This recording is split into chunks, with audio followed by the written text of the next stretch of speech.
करें कि ये सारा जो वजह है, ये क्यों हमारे बच्चे हम अपनी अगली नस्ल को कैसे ख़राब करें, तो उसकी वजह यही गंद है जो आपको सड़कों के ऊपर नज़र आ रहा है।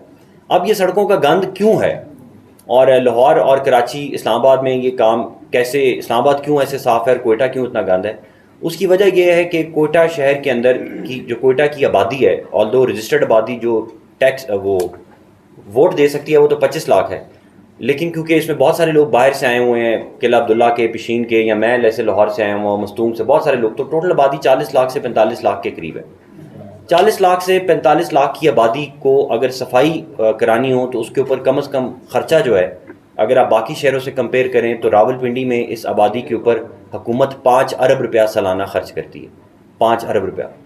कराची के अंदर सफाई के महकमे के ऊपर 25 अरब रुपया खर्च किए जाते हैं। और आपको हैरानगी होगी कि कोयटा के लिए 40-45 लाख की आबादी के लिए कहाँ 4 अरब 5 अरब, तो यहाँ पर जो खर्चा किया जा रहा था वो 90 करोड़ था। उस 90 करोड़ में आपकी जो कॉरपोरेशन है, जिसका मेरे पास आज चार्ज है, आपने भी सर को कहा है कि सर आपके पास चार्ज है, इस कॉरपोरेशन को जब मैंने चार्ज लिया तो हमारी कॉरपोरेशन ने कहा कि सर हमारे ऊपर 1 अरब का कर्जा है, और इस पैसे के अंदर जिसमें गाड़ियाँ हैं, पेट्रोल हैं, बंदों की तनख्वाहें हैं, फिर पेंशनें हैं, दफ्तर का सारा निज़ाम है, इसमें अगर हम गंद उठाएं तो हम दिन में सिर्फ 300 से 400 टन कचरा उठा सकते हैं। थोड़ी सी मैं आपको समझाने की कोशिश कर रहा हूँ कि आपको समझ आए कि मसला क्या है। ये मसला क्या सीएम ठीक कर सकता है, या मैंने करना है, या कैसे करना है? इसके ऊपर जब हमने कहा कि यार 400 टन आप रोज़ाना कचरा उठा रहे हैं, तो शहर में रोज़ाना की बुनियाद पर कचरा फेंका कितना जा रहा है? यूनिवर्सिटी ऑफ बलूचिस्तान से एक रिसर्च हमने कराई, और उन्होंने कहा सर 40 से 45 लाख की आबादी, और जो हम पूरा उन्होंने कचरे का सर्वे किया तो उससे पता चला कि आपके शहर में रोज़ाना काकड़ साहब 1600 टन कचरा जनरेट हो रहा है। आपके शहर में 1600 टन कचरा जनरेट हो रहा है, उसमें से सिर्फ 400 उठाया जा रहा है, यानी कि रोज़ाना आपके शहर में 1200 टन कचरा इकट्ठा होता जा रहा है। और ये एक साल में 3.5 लाख टन कचरा इकट्ठा होता है सफाई के बावजूद। दिन रात अगर हम अपनी सफाइयाँ करें तो 3.5 लाख कचरा आपके शहर में ऐड हो रहा है। और पिछले 10 साल में आपके शहर में 30 लाख टन कचरा आपके गलियों में, आपके ग्राउंड्स में, आपके ग्रीन एरियाज़ में, आपके पार्क्स में 30 लाख टन कचरा आपके शहर में फैल चुका हुआ है।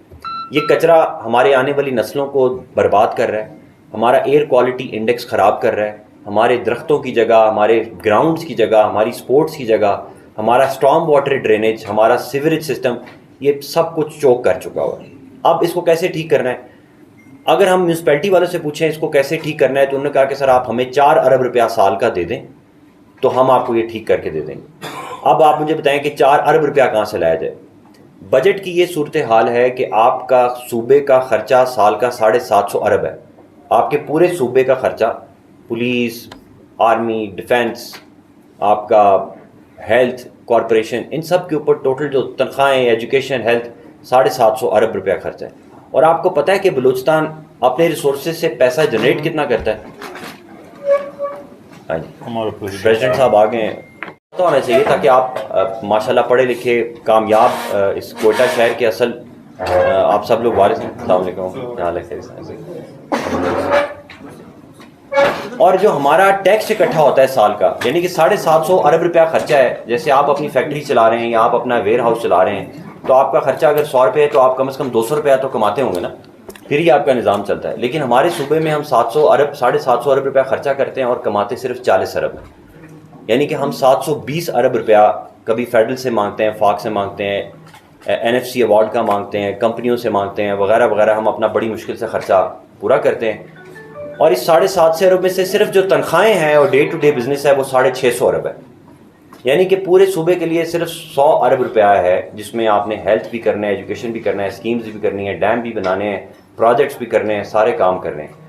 और उसमें से अगर हम म्यूनसिपैलिटी वाले सिर्फ कोयटा के कहें कि जी 5-6 अरब तो आप हमें दें, तो ये तो हुकूमत नहीं दे सकती, ये उनकी मजबूरी है, वाकई वो उसको नहीं दे सकती। अब हमने इसका क्या हल निकाला कि यार हम कैसे इस निज़ाम को ठीक करें कि हमारे पास पैसे भी नहीं हैं, 300 टन 400 टन हम उठा रहे हैं, जबकि कचरा फेंका 1600 टन जा रहा है, 1000 टन हमारे शहर में ऐड हो रहा है, हमारी ज़िंदगियों को ख़राब कर रहा है।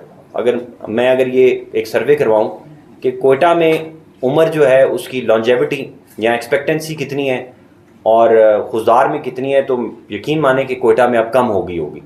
ये हमारे सारे हेल्थ के इंडिकेटर्स ये बता रहे हैं। सबसे ज़्यादा यहाँ पर ARI की बीमारी फैल रही है, जिसको हम कहते हैं एक्यूट रेस्पिरेटरी इन्फेक्शन। अगर आप सब अपने गुर्दे या अपने फेफड़े चेक करवाएं तो यकीनन कोई ना कोई इन्फेक्शन होगी, क्योंकि इधर हवा जिसमें हम सांस ले रहे हैं, गर्द भी इधर बहुत ज़्यादा। अब इसका हमने हल क्या किया सर, ये बड़ा ज़रूरी है ताकि आपको पता चले कि हुकूमत क्या कर रही है। मैंने दिन रात काम करके पहले तो हमने कोशिश की कि हम खुद सफाई करें। हमने कभी PDMA से मशीनें मांगी, कभी किसी से मशीनें मांगी। मैं खुद नालों के अंदर गया, पश्तूनाबाद महमूदाबाद के नाले के ऊपर जो पूरा पहाड़ था वो हमने कचरे का वहाँ से उठाया। एक एक गली, नवा किली से लेके किली शाबो और सरियाब और किली इस्माइल, और कोई जगह ऐसी नहीं थी जहाँ पे मैं खुद घरों के बाहर खड़े होके, जो भैंसों के फार्म हाउसेस थे उनके बाहर खड़े होके भी हमने जुर्माने की और सफाइयाँ हमने करवाई।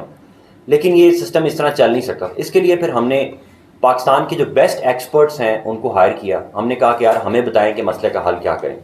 उसके ऊपर फिर हमने एक इंटरनेशनल टेंडर किया, एक पूरी वर्किंग की, एक टेंडर किया। उस टेंडर के बाद हमने पूरे पाकिस्तान के कराची, लाहौर, कोयटा को मिला के कंसोर्शियम के साथ एक पब्लिक प्राइवेट पार्टनरशिप की है। उसके जो जनरल मैनेजर हैं सलमान साहब हमारे साथ बैठे हुए हैं, आप हाथ खड़ा कर दें। सलमान साहब जो हैं ये भी आए, ये भी अपनी एक प्रेजेंटेशन देंगे। अच्छा, अब हमने कहा कि यार मैं तो अपने मेरे कोयटा शहर में 800 खाकरोब हैं। आप सबको पता होना चाहिए कि 800 खाकरोब हैं। 800 के 800 खाकरोबों की, उनमें से तकरीबन 85% की उम्र 50 साल से ज़्यादा है। क्या 50 साल से ज़्यादा उम्र का बंदा 5 घंटे झाड़ू लेके झुक के सफाई कर सकता है? नहीं। और अगर वो मुसलमान हो तो मुसलमान तो वैसे ही सफाई नहीं करते। ये काम तो हमने कहा हुआ है कि कोई दूसरी कम्युनिटी कर दे। मुसलमान तो आपको पता है कि हम अपनी सफाई तो करते हैं, शहर की सफाई हम नहीं करते। उन्होंने कहा सर हम तो मुसलमान हैं, हम तो नाला भी साफ़ नहीं करेंगे।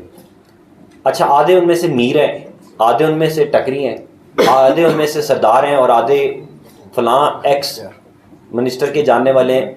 उन 800 में से मैंने दिन रात एक करके पूरी अपनी जान लगा के गिरफ्तारियां करके भी उन 800 में से मैं कुछ 100 बंदे से ज़्यादा बंदों से काम नहीं करा सका।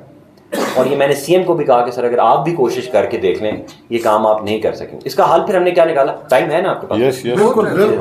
आज हमने कहा कि उसके ऊपर हमने ये हल निकाला कि सर हम प्राइवेट सेक्टर को लेके आते हैं। प्राइवेट सेक्टर की खास बात यह है कि वो किसी को भी नौकरी से निकाल सकता है, रातों रात नया बंदा रख सकता है, एफिशिएंट होता है। जैसे आप लोग माशाल्लाह हैं, आप ऐसे दिन रात अपने काम करते हैं और 24 घंटे के अंदर अपने काम करते हैं। मैं बतौर कमिश्नर भी मेरी कि हम जितना भी कचरा है शहर का, इसको रिसाइकिल करने का भी टारगेट इनको दे देंगे कि आप इसको रिसाइकिल करें, आप इनको बेचें। हमने इनके साथ मुआहदा कर लिया। उन्होंने कहा ठीक है सर हम ये कचरा उठाएंगे और हम रिसाइकलिंग करेंगे। लेकिन इससे भी रिसाइकलिंग से आपको पता है कि अगर आप 100 टन कचरा उठाएं तो उसमें से मुश्किल से 5 टन रिसाइकिल हो पाता है। बाकी डबरी होता है, ऐसा कचरा होता है कि जो इस्तेमाल नहीं हो सकता। बाकी से तो आप यूरिया भी बना सकते हैं, प्लास्टिक की वो भी बना सकते हैं। उन्होंने कहा सर इससे हमारा मसला नहीं होगा। तो फिर हम दोबारा हुकूमत के पास गए, कैबिनेट के पास गए। हमने कहा कि सर आप हमें इजाज़त दें कि हम हर घर से door to door collection start करें। ये जो कचरा कुंडी और टब है ना, कि टब हो और कचरा कुंडी हो और लोग उस ग्राउंड में आके कचरा फेंके और वहाँ से फिर अफगानी बच्चे कोई ले जाए, छोटे बच्चे कोई और हमारे अपने बच्चे गंद उठाते रहें और वो स्कैवेंजर्स, इसको हम ख़त्म करना चाहते हैं। उसकी कॉस्ट थी तो उसके ऊपर हमने हर घर के ऊपर 8 रुपया टैक्स रोज़ाना डाल दिया, 250 रुपया पर मंथ। ये हम नोटिफाई कर चुके हैं, अखबार इश्तिहार दिया, पब्लिक हियरिंग हुई, ताकि ये जो हमारा पैसे का कमी हो रही है, जो हमने मशीनें लेके आनी है 4-5 अरब की, तो वो हम पूरा करें। जब हमने ये काम शुरू किया, आप हैरान होंगे, ये मेरे लिए तो बड़ी हैरानगी की बात है कि जब हमारी टीमों ने घरों से कचरा कलेक्ट करना शुरू किया सैटेलाइट टाउन में, अब हमने फेज़ वाइज सफाई का काम प्राइवेट सेक्टर को देना, इसलिए आपको तकलीफ़ हो रही है। पिछले 3 महीने में बहुत ज़्यादा शहरियों को तकलीफ़ हो रही है, क्योंकि अब हम आहिस्ता आहिस्ता अपना निज़ाम ख़त्म कर रहे हैं। हमारे 800 बंदे, हमारे 90 करोड़, हमारी मशीनें, ये ड्रामा सारा ख़त्म होगा, जिसमें कभी पेट्रोल चोरी हो जाता है, कभी इसमें काम नहीं हो जाता, कभी फंड्स नहीं मिलते, कभी हुकूमत चेंज हो जाती है, कभी मेयर का सिस्टम आ जाता है, कभी कमिश्नर को चार्ज मिल जाता है। और ये प्राइवेट सेक्टर को हमने देना शुरू किया तो हमारे 40 बंदों को लोगों ने मार के सर फाड़ दिए सैटेलाइट टाउन में। मैं खुद पहुंचा, मैंने अपने AC को भी कहा, पुलिस के साथ पहुंचे, तो हमने कहा यार ये हमारे बंदों को क्यों मारा? तो वो लड़के जो अफगानी थे उन्होंने कहा कि सर घरों से हम कलेक्ट करेंगे, हम इनको नहीं कलेक्ट करने देंगे। तो हमारी अब कचरे के ऊपर लड़ाई है जो एक चल रही है। साथ ही साथ हमने पर्चा भी कराया। उसके बाद हमारे खिलाफ रिट होगी कि ये प्राइवेट सेक्टर को ना दिया जाए।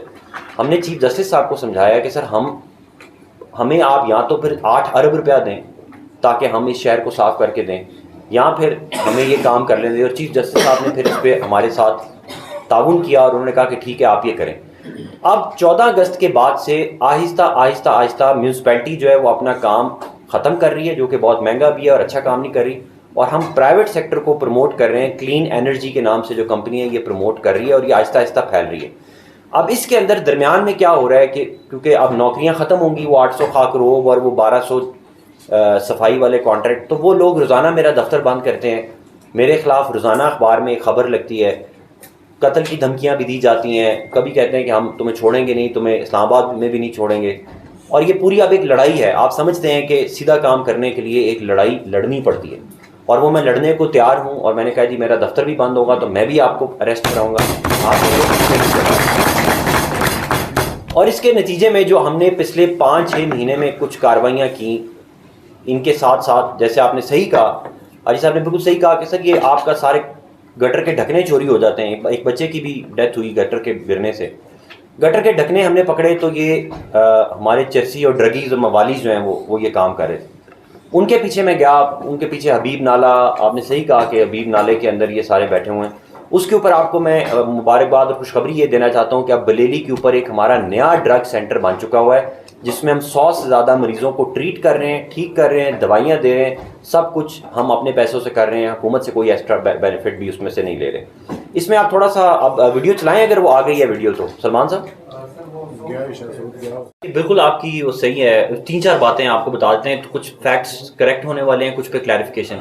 जो मेरे दफ्तर के बाहर पार्किंग है वो इलीगल नहीं है, वो बार काउंसिल की पार्किंग है, वो लीगल है। एक तो ये कंधारी बाजार की मैं बात करूं सर, कंधारी बाजार में मोटरसाइकिल की पार्किंग है जी जी, कौन सी कंधारी बाजार पर जो बदूशा, वो हमारी मेट्रो की पार्किंग, उसके पैसे अकाउंट में जमा हो रहे हैं, तो उसमें क्या है? नहीं सर, सड़क पर है जो बदूशा मार्केट, सड़क पे। अब आप ये देखें, सड़क पे जो पार्किंग, सड़क के ऊपर पार्किंग के ऊपर मैं क्लैरिफाई करना चाहता हूँ, सड़क के ऊपर पूरे पाकिस्तान के ऊपर पार्किंग को इलीगल डिक्लेयर होना चाहिए। अब हमारे शहर में पार्किंग की तो कोई जगह नहीं है। फॉर एग्जांपल हम जिना रोड की एक एग्जांपल लेते हैं, आपको समझ आ जाए। मेरे सामने भी ये मसला आया, हमने फैसला किया कि जिना रोड के ऊपर हम जो पार्किंग है मेट्रो की ख़त्म कर दें। हमने ख़त्म कर दी, ऐसे ही है, हमने वो ख़त्म कर दी पार्किंग। हमने कहा खबरदार जैसे ठेकेदार भाग जाएं। उसका नुकसान ये हुआ कि जिना रोड के जितने बैंक्स हैं, जितने मुलाजमीन हैं, उन्होंने आके मोटरसाइकिलें अपनी मर्जी से जहाँ मर्जी खड़ी करना शुरू की। 18 मोटरसाइकिलें चोरी हुई हैं मेन जिना रोड से। उसके ऊपर पुलिस ने आके कहा है कि सर ये आप क्या कर रहे हैं, ये कोई हीरो बनने की ज़रूरत नहीं है, आप मसले का हल निकालें। मसले का हल यही है कि पार्किंग वाला बंदा मौजूद हो, मोटरसाइकिल की चोरी को सेट करे, डिसिप्लिन में वो रखें, और साथ साथ हम और जगह बनाएं जहाँ पे हम पार्किंग कर सकें। और हम प्राइवेट सेक्टर को भी ये कहते हैं कि अगर किसी के पास जगह है वो अपनी पार्किंग करे, हम उसको उसकी प्राइस सेट भी नहीं करते, वो जितने मर्जी में अपनी पार्किंग की बेचे, अपनी ज़मीन पार्किंग के लिए जितने मर्जी में बेचें। तो ये अब क्योंकि जगह ही नहीं है, कंजेशन बहुत ज़्यादा है, तो इसलिए ये प्रॉब्लम्स हो रहे हैं। क्या ये मसले सिर्फ कोयटा में हैं, या अगर हम बाकी शहरों को देखें, अगर आप लाहौर का अंदरून शहर देखें, आपने देखा है लाहौर का अंदरून शहर, लाहौर के अंदरून शहर में पार्किंग है कहीं पे? Zero parking. वहाँ पे तो कहा जाता है कि अगर सामने से एक वो मशहूर बात है कि एक मर्द और एक औरत अगर जा रहे हों आपस में, तो बगैर निकाह के गुजरने की कोई सूरत नहीं है, वो इतने इंक्रोच हो। पुराने शहर ऐसे ही होते हैं, हिस्ट्री ऐसे होती है। सफाई के ऊपर मैं आपको सिर्फ ये बताना चाहता हूँ कि यार ये सफाई का जो हमारा काम है ना, इसमें ये आखिरी महीना है जिसमें हमें प्रॉब्लम्स नजर आ रही है। यूनियन के साथ लड़ाई हमारी चल रही है, ट्रांजिशन हमारी चल रही है। ट्रांजिशन फेज हमेशा आंसुओं का समुंदर होता है, उसमें से आपको गुजर के जाना पड़ता है। नई टीम आ रही है, उनकी टीम दिन रात काम कर रही है। नई टीम अगर कचरा 1600 टन नहीं उठाएगी तो उसको 1 रुपया भी नहीं मिलेगा। हमारी टीम आपको 700 टन कहेगी, मुझे 300 टन कहेगी। जब हमने पीडीएमए के साथ किया तो 400 टन निकल आई। आज हमने पिछले दफ़ा चेक किया तो वो 250 टन उठा रहे थे। तो हम इस ड्रामे से निकलना चाहते हैं। हमने स्टेट बैंक ऑफ पाकिस्तान के जो टॉप 10-16 इवैल्यूएटर्स हैं उसमें से कंपनी चूज़ की है जो सिर्फ ये देखेगी कि रोज़ाना की बुनियाद पे कचरा कितना उठाया जा रहा है। तो ये आपको आखिरी ये महीना है, ये अक्टूबर और नवंबर में वाकई शिकायतें आएंगी, क्योंकि ट्रांजिशन है, ये मुश्किल काम है, लोग आ रहे हैं, कुछ जा रहे हैं, नई टीम को सीखने का टाइम नहीं है, उनको एरियाज पता नहीं चल रहे उनकी। सर आप रोड का भी था कि बड़े नाले बनाए जा रहे हैं, गाड़ी भी प्रोफेसर गिरी है, और आवारा कुत्तों के हवाले से भी सर मुहिम की इंशाल्लाह। आवारा कुत्तों की मुहिम तो हमने शुरू कर दी है। सरियाब में कौन सा है जो नाला गिरा? बड़े नाले बनाए जा रहे हैं सर, वहाँ पर एक प्रोफेसर की कहती गाड़ी भी गिरी है, नाले बनाए जाते हैं, फिर उनको जो है बनाया नहीं जाता। डिग्री कॉलेज के पास ही, डिग्री कॉलेज के पास ही। उसको मैं विजिट कर लेता हूँ। वो कोटा डेवलपमेंट पैकेज जो गाही खान के लिए बना रही है, तो वो तो यार हम बना रहे हैं, तो उस नाले में क्यों ये क्या बात है कि नाले में बंदा क्यों गिर गया? मैं तो नहीं गिरा। आदिल साहब एक बात और तो सरियाब रोड पे मस्जिद रोडू के दरमियान उसको क्या करूं? उसको छोड़ो, एक चीज है, जमाल तरक ने